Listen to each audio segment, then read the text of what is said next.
In a major move that will impact millions of government employees, the Narendra Modi-led central government has officially announced the formation of the 8th Pay Commission. This independent body will recommend fresh salary, allowance, and pension structures for central government workers, potentially leading to the next significant pay hike in the public sector.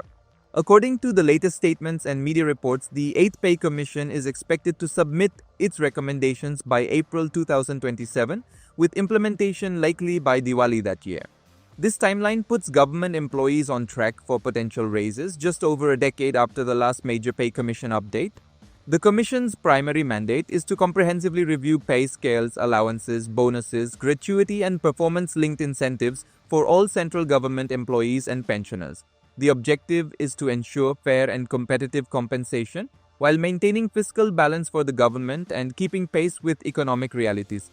A key element in the Commission's terms of reference is the need to assess the impact of its recommendations on state governments and to compare current central pay structures with those in public sector units, PSUs, and private companies. This will address concerns about pay disparity and ensure government salaries remain competitive in the wider job market. The government has appointed a 3-member panel to spearhead this crucial process. Former Supreme Court Justice Ranjana Prakash Desai will serve as chairperson, bringing in years of legal expertise. Professor Pulak Ghosh, with experience in data analytics and governance, will be a part-time member, and Senior Administrator Pankaj Jain will act as the Commission's member secretary. The Commission may opt to release interim reports ahead of its final recommendations, allowing the government to provide early relief to employees in the face of inflation or urgent workforce needs. While the final recommendations won't arrive before April 2027, employees may see short-term adjustments before that date. For context, the previous 7th Pay Commission was implemented in 2016 and granted an average pay hike of 14 to 16% across central government departments. That round of reform also revamped allowances, pensions, and retirement benefits, aiming to modernize India's public sector compensation model. Central to the pay hike calculation is the Fitment Factor, a multiplier applied to existing basic salaries. Preliminary estimates from financial analysts suggest the factor for this round may range from 1.80 to 2.46, each implying a different increase for employees.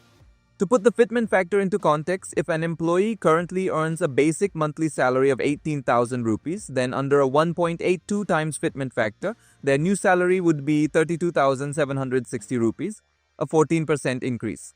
At 2.15 times, the potential rise is 34%, while a 2.46 times ratio yields as much as a 54% hike. The exact figure will depend on the economy's performance and final commission deliberations. The 8th Pay Commission must weigh these increases against the broader implications for the government's finances as well as the country's economy. Its recommendations will attempt to manage rising costs without straining India's budget or impacting funding for development programs.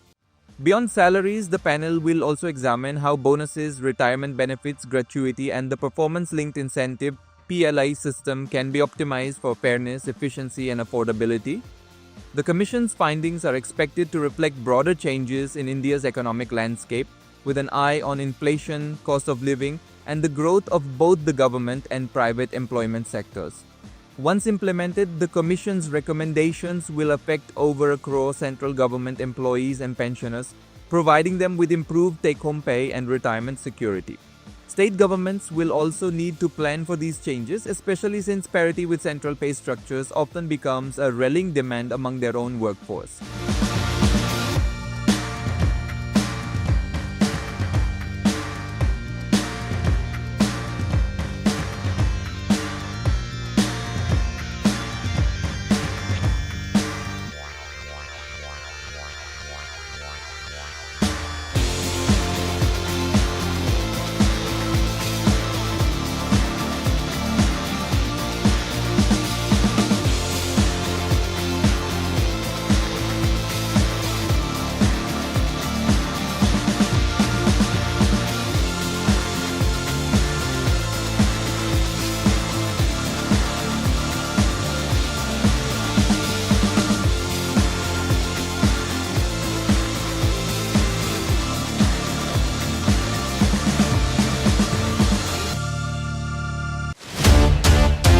Welcome to Money Control, your ultimate destination in the ever-evolving world of finance, business, markets, policy, and technology.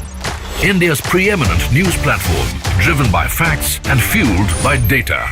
A platform made in India, and for the world. moneycontrol.com has a staggering reach of 100 million plus monthly active users and 6.02 million daily active users. Being a transformative digital force, reshaping how we engage with money, markets, and news. Setting us apart is our commitment to delivering accurate information and empowering financial decision-making in a dynamic ecosystem. Seeking a deeper dive into the financial realm, we present Money Control Pro, a powerhouse of exclusive insights, providing actionable investment ideas and expert analysis. Because in today's fast-paced world, informed decisions demand both information and expertise. And we have 1 million plus Money Control Pro total paid subscribers and 100% return in 1.5 years, beating the market. Explore market trends, access expert opinions, and utilize essential financial tools all at your fingertips. Join the millions who trust moneycontrol.com for their financial journey, where facts meet finance and data drives decisions. Think markets, think Money Control.